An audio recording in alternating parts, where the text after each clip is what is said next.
Today I'm going to be teaching you how to use saved audio on Instagram. If you previously liked an audio that you heard on Instagram and you had saved it on Instagram itself, you can easily use it and post it on your Instagram. So for that, open up the post, tap on the plus on the bottom and select any video or photo that you want to add, and then tap on the arrow on the top right. From here you'll have the music option on the top. You can easily tap on it, and once you do, you'll have a saved option.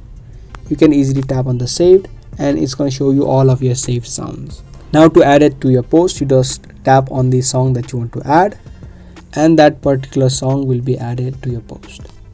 Now you can tap on next and then post it to your Instagram. So that was a real quick video on how to use saved audio on Instagram. I hope I could help you out. If this video was helpful, then make sure to subscribe and give this video a thumbs up. If you want more of these videos, also make sure to turn on that notification so you get notified for more future updates. That's all for today. I'll see you in the next one.